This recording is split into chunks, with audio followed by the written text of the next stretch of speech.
invisible weight of a hierarchy you didn't build. In any room, eyes gravitate toward one individual, not the loudest, but the one who seems to own the air itself. As an overthinker, you stand at the periphery, analyzing every micro-expression and social trap. You feel like a pawn without a script, while others play a game you weren't invited to. Here is the cold truth.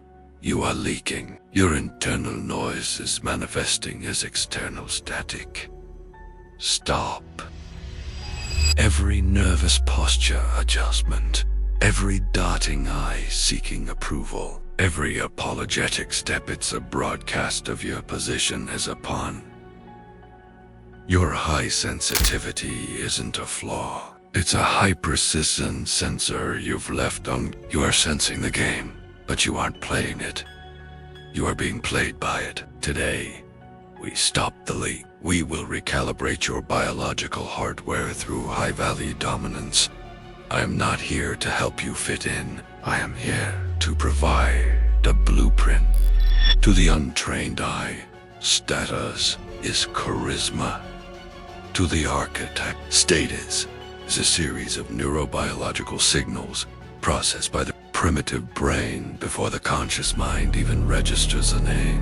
When you encounter another human, your brain performs a status assessment in less than 50 milliseconds via the reticular activating system RAT. It filters information based on perceived importance. If you move with frantic energy, you are categorized as noise, low value, high anxiety.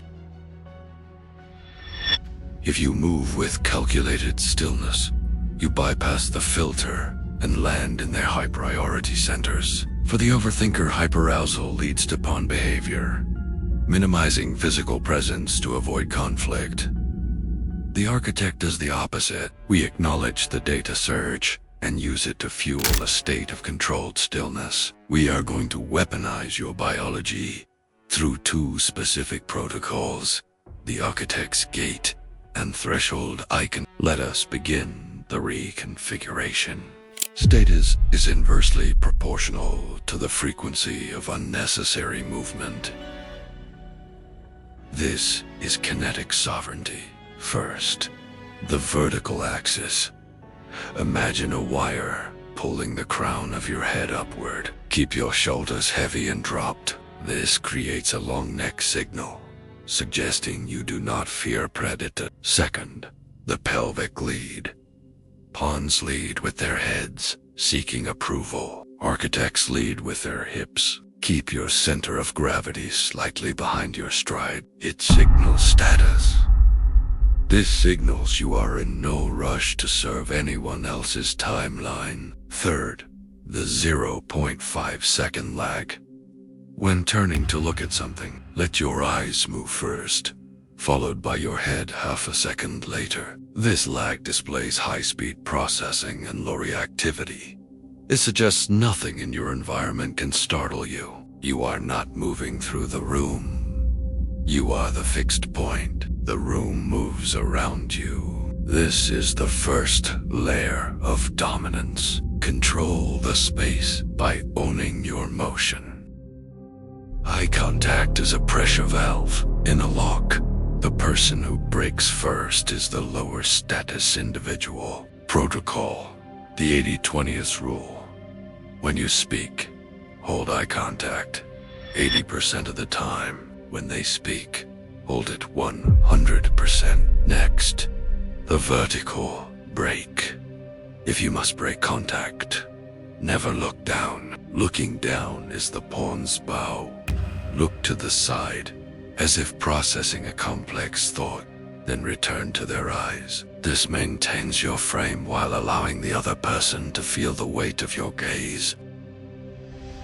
Control your blink rate. Fast blinking signals cortisol and panic. A slow, deliberate blink signals you are digesting the person in front of you. It is predatory. If overwhelmed, use the third eye focus.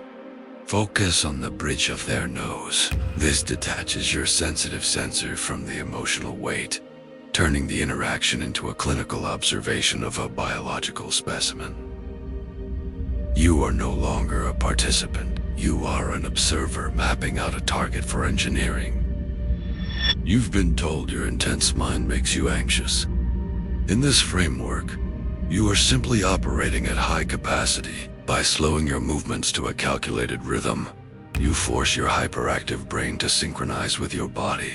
You create an internal buffer. You aren't trying to feel powerful. You are executing physical commands that force the environment to treat you as such. This is biological causality. Your stillness drops the status of everyone else. The board is set, but a map is not the journey. Most will watch this and return to their pawn-like habits tomorrow. They will continue to leak power. You're here because the noise became unbearable. The only way out is through mastery of the system. If you are ready to stop being a piece and start being the one who designs the game, you need the full blueprint. The link is in the description. It is an operational manual for your new life. Stop leaking. Start constructing.